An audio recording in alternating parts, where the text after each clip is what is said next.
So most of the people అనుకునేది ఏంటంటే మన గట్ అనేది ఏదైతే ఉందో అది జస్ట్ ఒక ఫుడ్ని పంపించే పైప్ అని మాత్రమే అనుకుంటారు అనమాట. కానీ వాళ్ళకి తెలియని విషయం ఏంటంటే అదే గట్టులోనే more than 100 trillions of microorganisms అనేవి ఉంటాయని చెప్పేసి. మనం తినే ప్రతి ఒక్క మీల్, మనం తినే ప్రతి ప్యాటర్న్ ఆఫ్ మీల్ అది ఆ గట్టిని ట్రైన్ చేస్తుంటుంది అనమాట. So over the period of time కొన్ని వారాల కొద్దిగా మంచిగా క్లీన్ డైట్ తినుకుంటా, మంచి మ్యాక్రోస్ ఇచ్చుకుంటా, మంచి మినరల్స్ కానీ వైటమిన్స్ కానీ దానికి కావాల్సిన మోతాదులో క్లీన్ ఫుడ్ తినుకుంటూ ఉంటే ఆ గట్టులో ఉన్న మైక్రో ఆర్గానిజమ్స్ అనేవి మంచిగా అడాప్ట్ అయి ఉంటాయి అని చెప్పేసి. But all of a sudden మనకి నచ్చిన రోజు, లేకపోతే మనం చీట్ చేయాలి అని అనుకున్న రోజు ఒక పెద్ద టోర్నడో లాగా హై ఫ్యాట్ ఉన్న, డీప్ ఫ్రైడ్ ఉన్న, హై షుగర్స్ ఉన్న, హైలీ ప్రాసెస్డ్ ఫుడ్స్ ని మనం సడన్ గా తీసుకోవడం వల్ల మన గట్ అనేటిది దానికి రెడీగా ఉండదు అనమాట.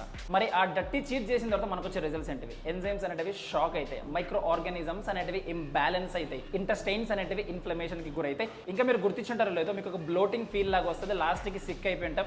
ఈవెన్ సోఫాలో కంటే ఎక్కువ బాత్రూంలోనే మనం కూర్చుంటాం అనమాట. ఎందుకంటే మోషన్స్ వస్తాయి అనమాట. ఎందుకంటే ఫుడ్ పాయిజన్ అన్న జరగవచ్చు, లేకపోతే మన డైజెస్టివ్ సిస్టమ్ అన్న ఖరాబ్ అయిపోవచ్చు. ఇక్కడ మీరు చేసేది ఒక చీట్ మీల్ మాత్రమే కాదు, మీ గట్టి ఏదైతే కష్టపడి అడాప్ట్ అయిపోయి బిల్డ్ చేసుకున్న మైక్రో ఆర్గానిజమ్స్ అన్నిటినీ దాని హార్డ్ వర్క్ ని మీరు చీట్ చేస్తున్నారు. అలా అని చెప్పేసి అది ఓవర్ నైట్ కి ఏమైనా సెట్ అవుతుందంటే సెట్ కాదు. ఎందుకంటే అదొక మిషన్ కాదు జస్ట్ సెట్ చేయడానికి. అదొక community of cells, micro organisms, enzymes అనమాట. సో మనం చీట్ చేయకూడదు అంటే చేయొచ్చు, కానీ సేఫ్ గా చీట్ చేయాలి. మన గట్ హెల్త్ అనేది ఖరాబ్ కాకుండా మంచిగా చీట్ చేస్తే సెట్ అవుతుంది అనమాట. మంచిగా వర్కౌట్ చేసుకుంటూ, క్లీన్ డైట్ చేసుకుంటూ, బాడీని బిల్డ్ చేసుకుంటే వాళ్ళు కూడా మధ్య మధ్యలో వచ్చి చీట్ చేద్దాం, అది చేద్దాం, ఇది చేద్దాం అంటారు కదా, వాళ్ళకి రీల్ షేర్ చేయండి.